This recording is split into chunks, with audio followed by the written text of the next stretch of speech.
On July 31st, 2025, Super Junior and I headed to the National Card Show in Rosemont, Illinois. We had been to Chicago Card Show, which is at the same place, but this is downstairs and it takes up pretty much the whole convention center. And there was an insane amount of people there. The first thing I noticed was a booth with tons of signed NFL helmets. It wasn't getting any attention, so I was wondering if maybe the Mr. Man Cave controversy was already at work there. Super Junior found a table that had an Erling Haaland auto. And that particular seller specialized in getting cards signed directly. He was asking $800 for it, which was a little rich for our budget and for Super Junior. But right next to that table, he found himself a nice Maradona slab. The seller was asking $65, but Super Junior got it for $50. So our total spent so far was $50. We did a lot of walking, but not a lot of finding. Soccer was very slim at this show, even though it is a massive show. It's the biggest show ever, I would have to assume. We found a table in the far back corner, which was all soccer, and it was heavily crowded by collectors. And we ended up making a deal with the guy. So I spotted a Beckett in-person certified Erling Haaland auto. The seller wanted $140 for it, which was a great price, even though it was just a signed Match Attacks card. We ended up going through all of his bins and found a bunch of other cards as well. So I handed the auto and the other cards we found to the seller, and I was curious to see what he was going to say. And he said to me, how about $130 for all of it? And there was no way I could argue with that because he wanted $140 for just the auto. And, you know, we had just seen a Haaland hand-signed card for $800. So for that entire pile of cards, we spent $130, and now our total spent was at $180. Walking around, we saw a lot of crazy stuff. I was shocked that backyard breaks could even show their faces in public again. After being caught scamming buyers and after making some really awful comments during their breaks, it kind of makes me sick to see that they're still at it, to be honest with you. Nearby was a giant room that had nothing but breakers, streamers, and whatnot live shows. While we were there, we saw 3 live whatnot shows going on at the same time. Again, the room felt like nothing but hype, like a giant hype room with nothing in it. And what does it matter if you buy into a break at the National or you buy into a break that they have regularly? You get to watch them do it? I mean, you can watch them do it online too. That doesn't excite me. But there was a reason we were in that room, and I'll tell you what it is. We ran into a guy that was selling a ton of Leaf stuff. Leaf, however you want to say it. And he actually recognized me because him and I were on a cruise together this last winter. He had a Ronaldo patch card. Super Junior knew what tournament the patch card was from, and the guy was so impressed that he gave Super Junior the card. So our total spent was still $180. And then as we were preparing to leave, we were looking at the last few tables that we hadn't seen. I found one with a bunch of vintage soccer on it, and I quickly noticed a 1970 Pele World Cup card. It's one I've been trying to get for a while. The seller wanted $300 for the card, but quickly told me he had another one. So the one he wanted $300 for was a PSA 7. He had for $100 a PSA 4, and we ended up agreeing on $85 for the PSA 4. So that puts our money spent at $265. Last thing we saw at the National Show was a table that had a box that said higher priced soccer cards, so cards more than $1. We searched through it and found the following 5 cards. The listed price for them was $11. Super Junior put on his charm. We got the lot for $5, so our total spent at this point was $270. At that point, it was about 3 p.m. Central Time. We decided to leave to head to the Soccer Collectible Show, otherwise known as SoCo. That's how I'm going to call it. Soccer Collectible Show, SoCo from here on out. The SoCo show might have been much smaller than the National, but it was all soccer cards, and in a weird way, it was almost overwhelming. It was so overwhelming that, frankly, I stopped remembering to take videos. I think I took 1 or 2 videos my whole time there. The first deal I made was actually a sale. I had shown our Endrick Roman numeral to a couple people. There was a lot of excitement for it. When we originally pulled it, we anticipated it was about a $1,000 card. Since then, the hype had died down a little. 2 of them sold for about $900. We also had an issue that our card, under very close inspection, had a print line that went right down the center of it. So I had a dealer that wanted it. He offered me $750 cash, which honestly was fair, all things considered. But then I noticed that dealer had a 2024 Panini Maradona from last year's National Convention, Zebra, slabbed, graded a 9.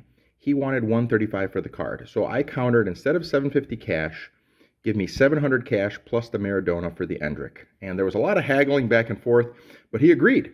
So now our total, instead of being down 270, we are up 430. So right after that, Super Junior came and found me, and he was practically dragging me to a table he found. There was a Luka Modric living set card with a certified hand-signed auto. Dealer was from Europe. He specialized in getting cards signed and certified. And he wanted $200 for the card. We ended up getting it for $150 due to Super Junior and his keen negotiation skills. So our total now was that we were up $280 still. And then I have a saying, I'm glad I'm not a millionaire because I would buy this. There was a game ticket that was really that moment for me. It was a ticket to Pele's last game ever. It was an exhibition between the New York Cosmos and Santos. Pele played one half for each team. His first team Santos and his last team the Cosmos. Ticket was signed twice by Pele. It was PSA slabbed and certified. The dealer wanted $6,000 for the ticket. And I had to pass on it, but I wanted all of you to see this item because to me this is the coolest thing I saw at either show. The next thing that happened was meeting GBW and JJJ Cards. Yes, subscribe to Super Soccer Time. It's all of our favorite YouTubers right here. Do it. From YouTube, they were both really great guys to talk to. Somehow in all of my excitement, I didn't see that Sports Card UK was sitting literally in the middle of them, like between them. Like, I didn't realize it. JJJ ended up buying a Musiala gold refractor I had for 30 bucks. That card was used to be worth 50 bucks, but when Musiala broke his leg, his card prices tumbled. So now our total was at 310. 310 up. I stopped at a table, found this Guardiola auto and Maradona card right next to it. The dealer wanted 10 for each of them. I told him I was going to buy them for my son. He then gave me both cards for $10, and that put us at $300 even. At the table next to his, I found a Kubo rookie ticket card. And that dealer had a PSA 10 for $100. But then he also had 3 PSA 9s for $30 each. So he sold me one for 20 bucks. And to me, to get a PSA 9 for 20 instead of a PSA 10 for 100, I'm going to take that deal all day. I'm just going to take it. So our total now was we were up $280. And then came the big deal. Every show needs a big deal, right? I was at a table and saw not one, but 2 Croatian 1-of-1 cards from Euro 2024. A Brozovic 101 and a Šutalo Future Stars Auto 1-of-1. The dealer who had the cards was gone, and his friend was watching his table. So when he came back, they came and found me, and we entered an intense negotiation, which actually lasted quite a while. And the final deal was this. I got 2 1-of-1 cards. I got a Luka Modric Select graded checkered card, a Luka Modric graded auto, and a Luka Modric die cut card, and I paid $500 for all of it. All of it, the whole set. So that put our total now, we were down 220 bucks. I ran into a guy who was at National, and he had the die cut iconic 11 Luka Modric, and it was graded at a 10. He wanted $240 for it. There's only 2 that graded at a 10, pop 2 card. I ended up giving him $160 for it and an Endrick Speckle refractor we graded from SGC. So our total was now $380 that we had spent total. And then last, I had seen a Futura Timeless Davor Suker for 50 bucks. I offered the dealer 40. She wouldn't take it. She countered 45. I said I really wanted to pay 40. I ended up walking away. So right before we left the show, I offered her the 40 again, and probably because no one else looked at it, she took the 40 and ended up with the card. And honestly, I just bought it because it looked cool. It had a metal frame, it had pieces of his Arsenal jersey, which I already had pieces of that same Arsenal jersey. And Futura even mirrored the image and didn't fix the number 9 on his jersey, so if you look at the card, the number 9 is backwards. But it was still cool enough to me for 40 bucks, so I popped on that. And that put my total spent for both shows at $420.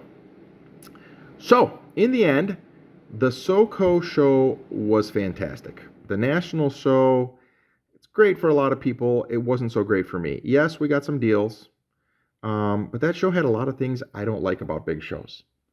It was hard to get to. It had expensive parking and admissions. The food's awful. There's too many people. There's too much hype. And you just see a lot of people you don't want to be around. Whereas the SoCo show was everything I wanted a show to be. There was free admission. There was free parking. Really nice and classy people. Lots of soccer cards. Amazing deals. Super friendly YouTubers. And there was also a ton of fun activities for the kids to do. So that, my friends, is how we spent July 31st, 2025. And this is my final haul. And this is Super's final haul. And I hope you guys enjoyed. Have a good one.